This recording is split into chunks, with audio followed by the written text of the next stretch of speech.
Hello, it's me again, Alex. Today I'm going to read a book, Mama's Way by Helen Ketteman. Don't wrinkle those clothes, called Mama as I hung the dresses and skirts she had altered in the car. Why do you worry about it so much? You should get a regular job. Mama glanced at me. With your daddy gone, cleaning houses and sewing pays the bills, Wynona. And I believe in always doing my best. That includes keeping the wrinkles out. My younger brothers Aaron and John Franklin stayed with neighbors while Mama and I left to deliver the clothes to the Applebee's. Sarah, my friend from school, opened the door. She called her mother, then grabbed my hand. Come on, I have a surprise for you, Wynona. Come upstairs. When he got to her room, she pulled a white dress from the closet. Since sixth grade graduation is coming up, I saved you this dress that I outgrew. I wish I were as tiny as you. I took it, blushing a little.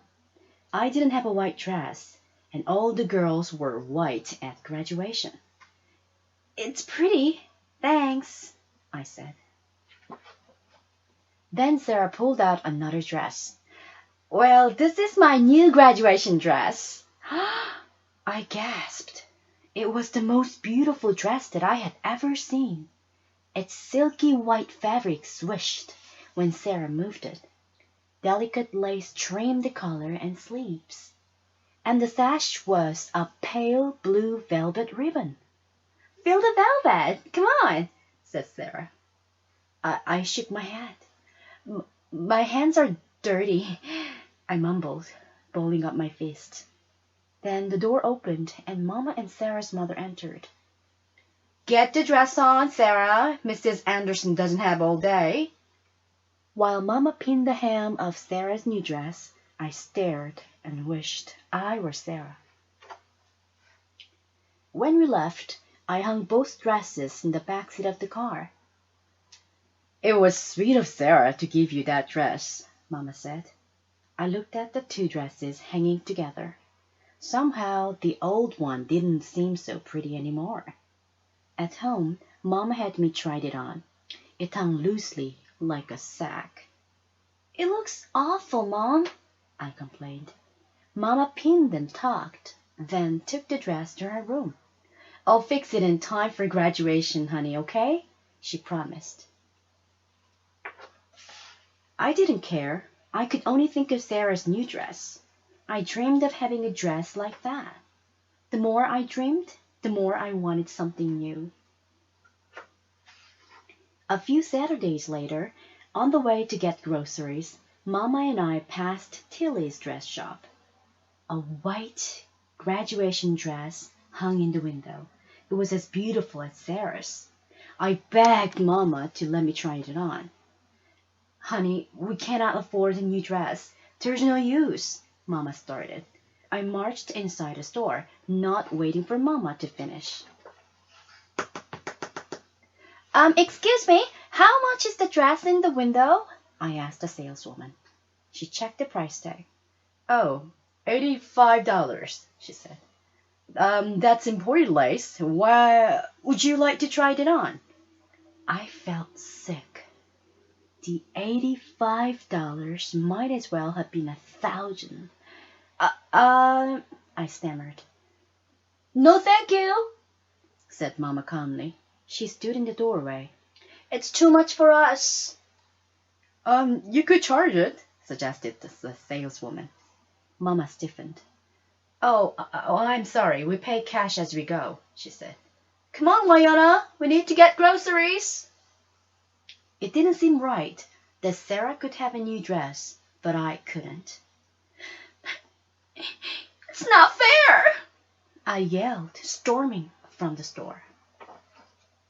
While we shopped for groceries, I begged Mama to let me apply for a job so I could buy the dress myself.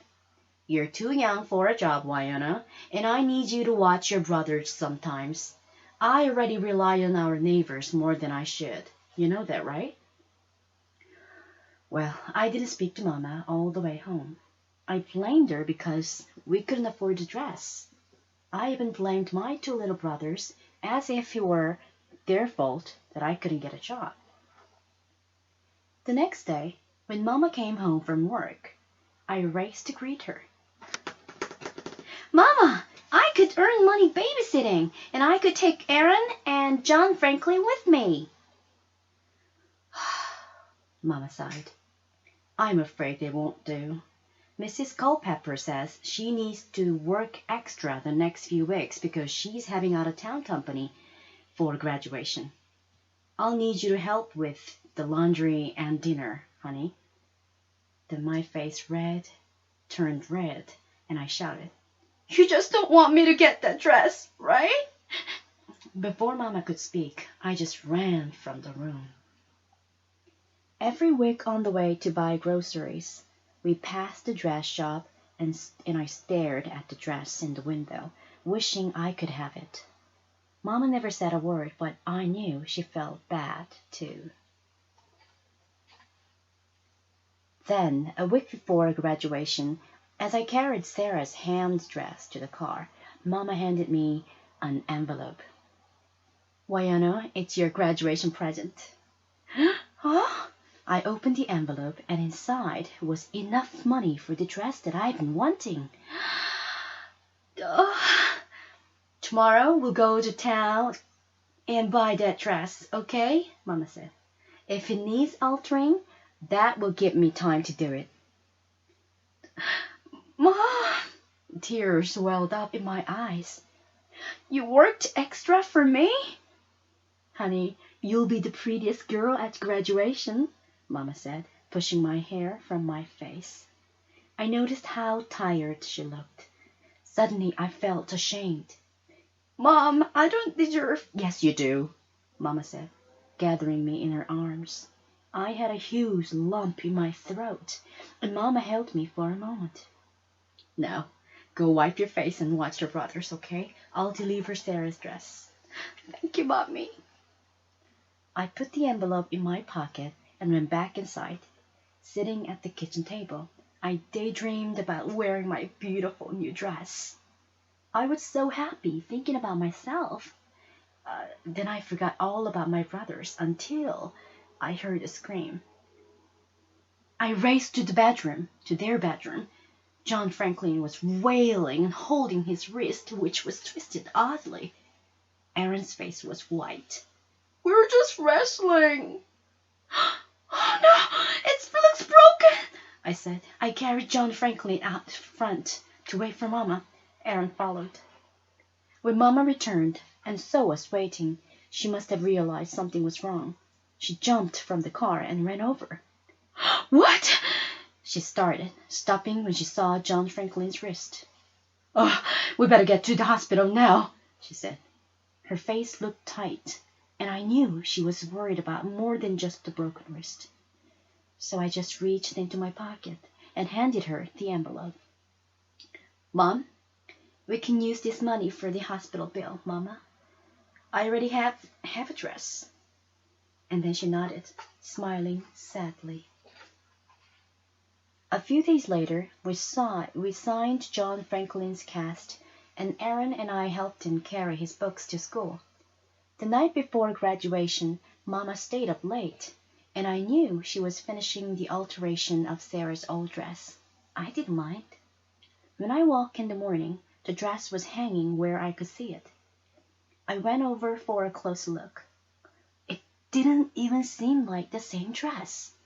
Mama had embroidered pale yellow roses all over it, scalloped the hem and waistline, and bought a yellow velvet ribbon for a sash.